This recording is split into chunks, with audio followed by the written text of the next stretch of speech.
disposition une palette d'actions possibles. Palette d'actions possibles, c'est plus l'évaluation, c'est l'action. L'évaluation, mieux, est claire. Cet effort pour s'éclairer est d'autant plus difficile à faire que je suis tenaillé en évaluant entre deux pôles, celui de la mesure, mais je ne peux pas mesurer, et celui du jugement, mais le jugement ne peut pas être un pur jugement de valeur, il doit se fonder sur des constats. Voilà. Avec le risque d'usage qui constituent véritablement des dérives condamnables, et sur le plan méthodologique et sur le plan éthique. Voilà le résumé. Malheureusement, aujourd'hui, l'évaluation devient obsessionnelle. Cette obsession ayant des effets dévastateurs, un climat de stress qui peut rendre fou, et cette obsession se déployant dans un climat idéologique préoccupant. Alors, je vais directement, je pense que c'est à peu près visible, évident, que l'évaluation soit devenue obsessionnelle, mais c'est la folie des notes. Je citais, où est-ce que, voilà, un petit texte de Dubay, François Dubay, qui écrit ceci à propos du collège. Obsession évaluative. Pourquoi cette omniprésence des interrogations et des contrôles, conduisant parfois à y consacrer un cours sur 4? Outre le stress qu'elle peut nourrir chez les élèves les plus fragiles, cette évaluation n'est pas conçue dans une logique d'amélioration permanente, mais dans une logique de compétition stressante. Je suis tout à fait d'accord avec lui. On est actuellement dans ce climat dominant de stress. Alors ça peut avoir des effets dévastateurs, humiliation, suicide, ça peut rendre fou. Alors un ou deux exemples simplement. Pour une histoire de mauvaise note, dans le Calvados, un enfant de 11 ans se pend à son domicile. Ça, j'ai lu ça dans le Dauphiné libéré du samedi 14 janvier, c'est récent, 14 janvier 2012. On peut faire, enfin, pardonnez-moi là, on ne peut que s'en sortir par l'humour noir. Hein. Ça peut donner des choses du genre. On peut encore faire mieux, si je puis dire. Poitiers, 27 mai 2010. Il a été condamné à 2 mois de prison avec sursis. Ce père de famille avait fait manger à son fils collégien son bulletin de notes. Hein?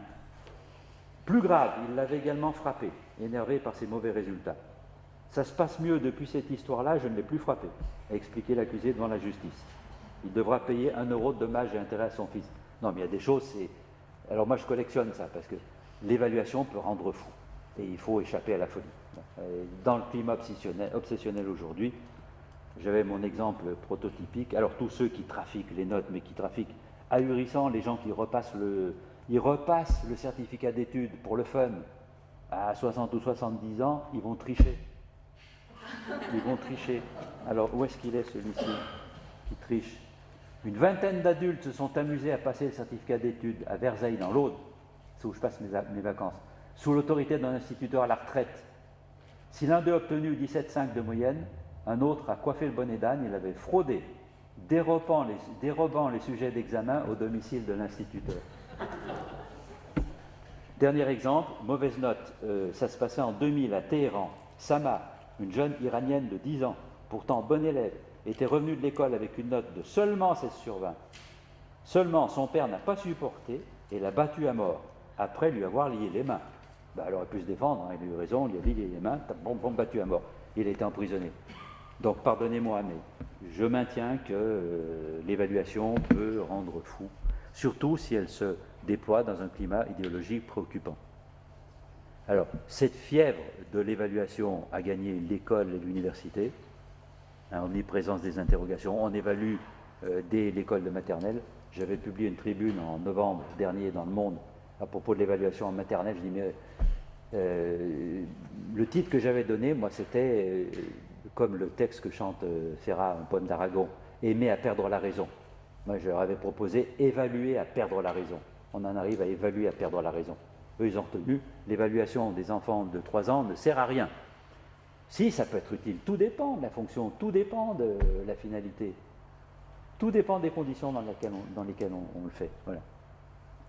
Folie des classements, débauche des classements, folie des notes, comme elle gagne la société, un univers où tout est classé, donc classant. Et là, je faisais référence à 2 articles que j'avais trouvés très beaux dans Le Monde, mais on verra si on a le temps tout à l'heure. On vit dans un univers où tout est classé, et où l'homme est réduit à l'homme marchandise, à un bien de consommation. Et vous valez ce que vous valez, oui, tout s'achète. J'avais, attendez, tout ça, je n'invente rien. Je n'invente rien. Voilà. Je compte donc je suis. Dans la cour de récréation, 2 enfants comptent leurs billes. Et toi, tu en as combien demande l'un d'eux. Jaugeant le moindre pactole de son camarade, est déjà assuré de s'enorgueillir d'un nouveau record. Prums de la classe, le voilà désormais à la tête de la plus grosse fortune de la cour de récré. Dès le plus jeune âge, on se pèse et on s'évalue à la lumière de ce que l'on possède.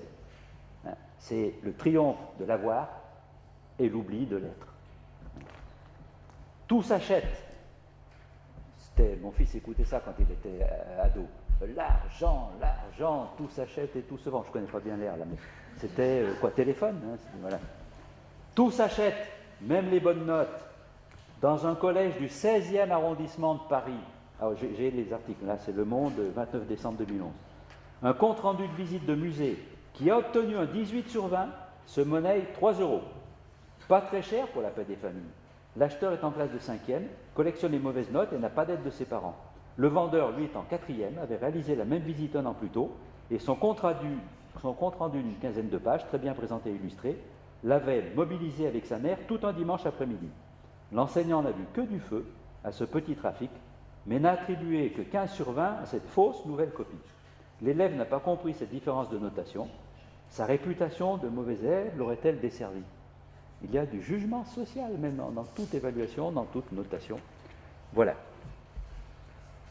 Une obsession aux effets dévastateurs, climat de stress, l'école devient anxiogène, la notation est facteur d'angoisse et de souffrance,